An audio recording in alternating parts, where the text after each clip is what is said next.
With us today we have Dietmar Dahmen. He's a public speaker and with a background in marketing, and he's been here today at D-Congress and had a wonderful speech about the future and how we're going to cope with it. So I have one important question for you. How can we cope with the pace of innovation and change? I think the most important thing is to have the guts to actually do things. The change will happen. It will happen either to you or through you, basically. And I think what you need to do is you need to adapt and you have to run with that change. If you are running, if change is really fast, you have both feet off the ground. So you might say, oh my God, I don't have both feet on the ground, I'm in a dangerous position. But if you can also say, if you have both feet on the ground, you're flying. You're not touched to the ground. You can go anywhere. So the most important thing is to be able to lift your legs, start running and fly and create a new world.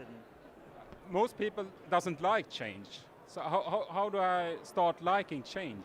I think it depends on the change. If I were to tell you I give you $10 million, you would like that change. I think the reason is that people are not afraid of change. The people are afraid of coping with change. It is very easy to deal with more money. It is very easy to deal with vacation and fun. But some people say, I don't understand certain things. And if you do not understand it, you have to learn it. So the best way to deal with change is to inform yourself, come to places like D-Congress and learn what's happening, familiarize yourself with it, and start to use it slowly and gradually and grow into it. So you have to learn a lot, and you have to be open your mind in some ways. Yes, and you have to face change. If you say, I feel attacked by change, I feel attacked by the new technology that is coming, I feel attacked by artificial intelligence, virtual reality, robots, all those things, what do you do if somebody attacks you? You look the person in the eye. You don't look away and say, maybe the person won't hit me. You face your problem, and then you think, what strategy can I use best? Do I block? Which is a good thing, but you get points only if you strike. You travel a lot, and you said before that you come to Gothenburg, you were in Spain, and you're going to London and Munich, and you have a big schedule. So when you compare the audiences in the different parts of the world, what would you say, what's the difference between the audiences, for instance, in Spain and in Gothenburg? There's a cultural difference, obviously. The cultural in Spain is very loud, you know, da da da da da. In Gothenburg, it's more that you listen and you try to understand. But the people were still extremely happy and friendly in both countries.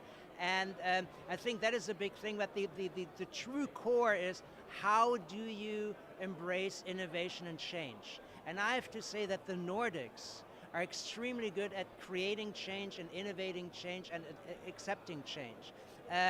The readiness to embrace change is very high in the Nordic countries. How do you keep up with the pace? How do you keep up with all the new things you have to learn all the time? How do you keep your updated? For me, it's relatively easy because that's the only thing I do. Most people do two things. You know, you run a business and you have to keep up with change. I only have to keep up with change. But you don't miss doing a business because you were working in marketing before? I used to be head of a huge advertising agency globally, and that was good. Everything is good at its time. If you have kids, you know, the kids are always in a perfect age. It's really great when they're 3, it's great when they're 5, when they're 10, when they're 15. It's always great. And I think the position in life, you choose yourself, and what I'm doing now is perfectly great for what I'm doing, and it was great when I did the other thing also.